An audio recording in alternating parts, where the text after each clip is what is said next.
देख लो मम्मी, अब लिस्ट इसमें से कोई सामान छूटना नहीं चाहिए। तू चिंता मत कर, मैं तेरी इज्जत में कोई कमी नहीं आने दूंगी। वैसे दीदी, ये किस चीज़ की लिस्ट है? अरे भाभी, आपको नहीं पता, मेरी देवरानी को लड़का हुआ है, बस उसी सामान की लिस्ट है जो मम्मी मुझे देंगी। पर दीदी, बच्चा तो आपकी देवरानी के हुआ है, तो फिर सामान यहाँ से क्यों जाएगा? अरे बहू, तुझे अकल वकल है या नहीं?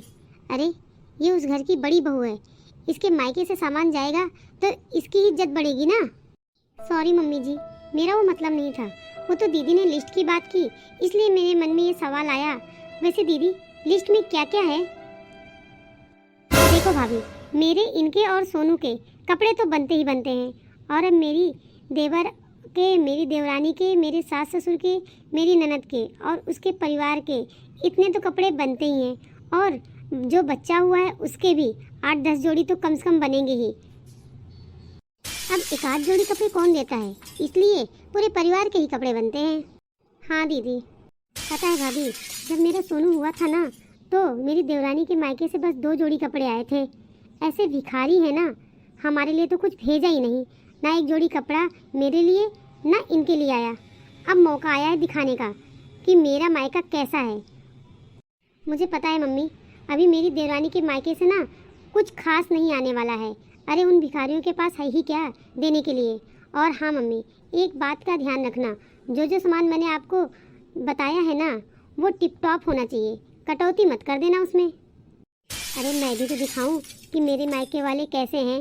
मम्मी, कपड़े तो आप अपने हिसाब से देख लेना, और हाँ, कोई चीज़ भूल मत जाना, मेरी और इनकी अंगूठी मत भूल जाना आप।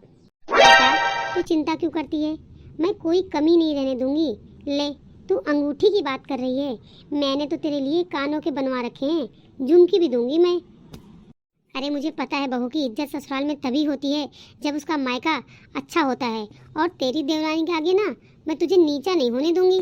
देख लेना, तेरा रोब ज़्यादा ही रहेगा। लेकिन दीदी, आप तो सोने की चीज़ें बोल रही हो, और यह तो बहुत ज़्यादा ही हो गया है। और दीदी, ये सब सोने की चीज़ तो आपकी देवरानी के मायके से आएगी, यहाँ से थोड़ी ना बनती है यह सब चीज़ें।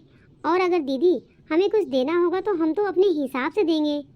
अच्छा भाभी, तो फिर आप ही बता दो, आपने क्या देने की सोचा है? मेरे हिसाब से तो दीदी आप लोगों के कपड़े और 1100 या 2100 का लिफाफा बहुत रहेगा। 1100 या 2100 का लिफाफा? भाभी, नाक कटवाओगी क्या मेरी मेरे ससुराल में? इसलिए मैं ना तुम्हें कोई बात नहीं बताती हूँ, इसलिए चुपचाप ना मैं मम्मी से ही बात कर रही थी, बीच में आ गई खामाखा। और एक बात है ना, ध्यान रखो भाभी, मैं यहाँ सारा सामान अपनी मम्मी से मांग रही हूँ, आपसे नहीं मांग रही हूँ। मम्मी, मैं तो बस यही चाहती हूँ वहाँ पर जितने भी लोग हो ना, वो सब यही कहें कि देखो, जिनके लड़का हुआ है उनके मायके से तो कुछ नहीं आया, और देखो जेठानी के मायके से कितना भर भर के सामान आया है। मम्मी, एक बार मेरे मायके से इतना सारा सामान चला गया ना, तो देखना मेरी देवरानी ना कभी आँख ऊँची करके बात नहीं कर पाएगी मुझसे। आपको तो पता है ना मम्मी, मेरे खानदान में कितनी बहुएं हैं, पर मेरे जितना सामान ना कोई नहीं लेकर आता अपने मायके से। और मम्मी, मेरे पूरे ससुराल में मेरी सबसे ज़्यादा इज्जत बनी हुई है। दीदी, मैं तो यही आपसे कहना चाह रही हूँ कि आपके लिए इस घर में कभी कोई कमी नहीं रही है, सब आपका है दीदी, आप हमेशा अपने हिसाब से ही लेके जाती हो, कभी भी हम लोगों ने आपके ससुराल में आपकी बेइज्जती नहीं होने दी है।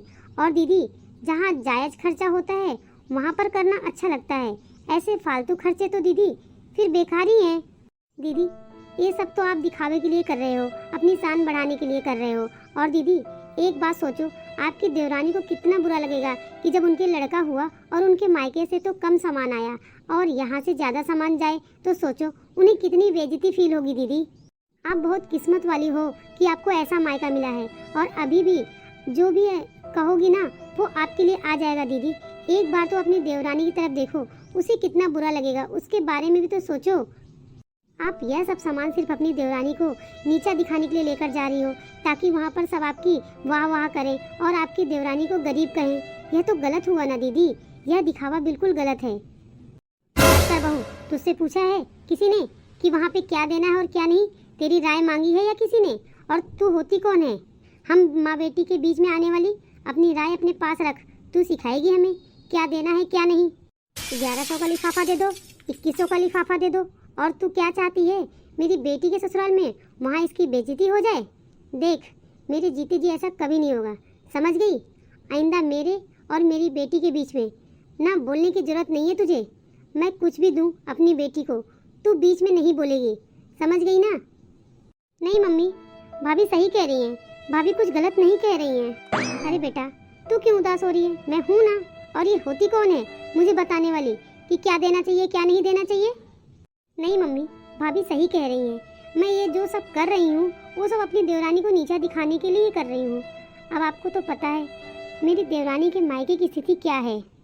अब आपने तो मेरी शादी में इतना दहेज दे दिया था और कुछ ना कुछ आप देती ही रहती हो मुझे। अब मेरी देवरानी के जब लड़का हुआ है, अब आप सब जानते हो कि उसके मायके से इतना कुछ नहीं आएगा। उससे ज़्यादा मैं यहाँ से सामान ले जाकर बस उसे नीचा दिखाना चाहती थी।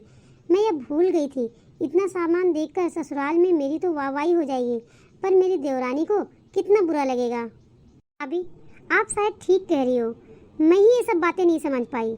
मैं सिर्फ अपनी झूठी शान दिखाना चाहती थी, अपने मायके की झूठी शान।